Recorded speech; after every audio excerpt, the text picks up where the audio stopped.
Hello everybody, this is Toys R Us, and for this figure showcase we're going to be having a look at the Decepticon Headstrong. He was released in 1986 along with 4 other Decepticons known as the Predacons, and they could all combine to form Predaking, who's the big combiner there to the left of the screen. What we're going to do with this video, we're going to have a quick look at him in both modes, the accessories that came with him, where he appears on the combiner, and just a few things that you need to be aware of if you have to one yourself. And then of course at the end we'll have time to have a look at the various types of packaging that came from all around the world, including the exclusive Japanese gift set box which has its own tech spec for predaking. So let's have a look. Let's start with the alternate mode then. So there he is, Headstrong. Alternate mode obviously being the Rhino. Very blocky sort of toy, not much articulation at all with this guy. You can move his head a little bit, tilt it forward, but you don't go too far forward because obviously it looks like it's coming off.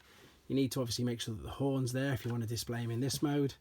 And we'll just touch briefly on the accessories as well, because he actually came with one of the feet, and obviously it's important for when he's combined, but also if you want to do like an attack mode in his alternate mode, you can attach it to the back there.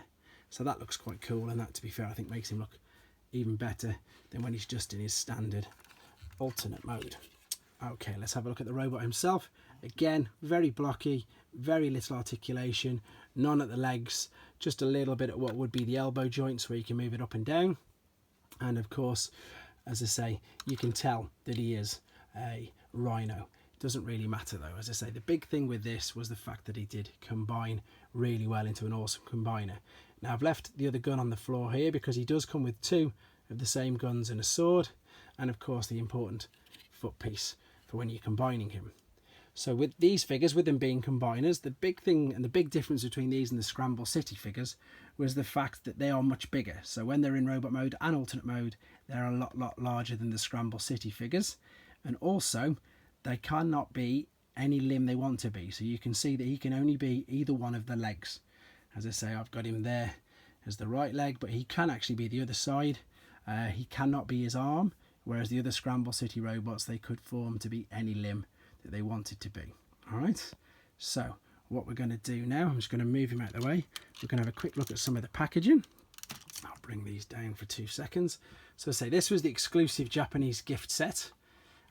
They were, as I say, released individually. I've got the individual boxes as well, but this gift set was only available in Japan, and it's got some great artwork there. You can see at the front it's got all the Predacons broken down there, and there the D for Predaking himself is D78, whereas all the individual Predacons have got their own corresponding numbers. The D obviously stood for Destron, which is Decepticon. So we'll turn him around, and there we go. So we've got the fantastic battle scene there with Metroplex and Tripticon, and of course, as I say, 6 tech specs there because you've actually got one for Predaking, which as again was an exclusive to this Japanese box set.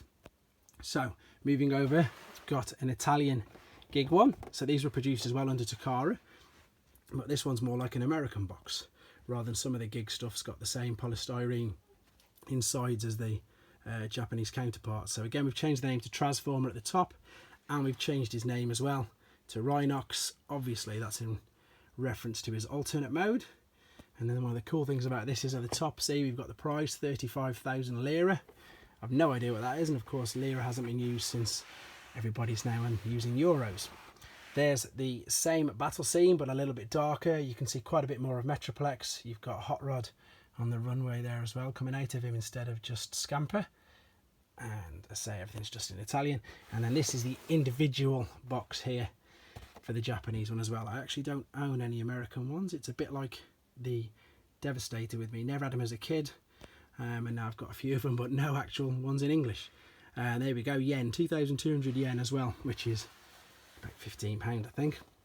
And if you have a look on the back, there's the same battle scene again, but where they used much more of it, as I say, much more of the picture rather than just the text spec and everything on the back. Lovely boxes, lovely artwork, and as I say, to be fair, a really cool figure. The combiner is huge. He is much bigger than the old G1 combiners, and of course he's only recently, I think 2 years now, been used, well, remade again. There he is as part of the Generations line. So again, very popular, fantastic figure, stands the test of time. Not the greatest, as I say, with articulation, but For displaying purposes, he looks really, really good in any mode. Hope you enjoyed it and it brought back some nice memories for you. Take care and subscribe for more.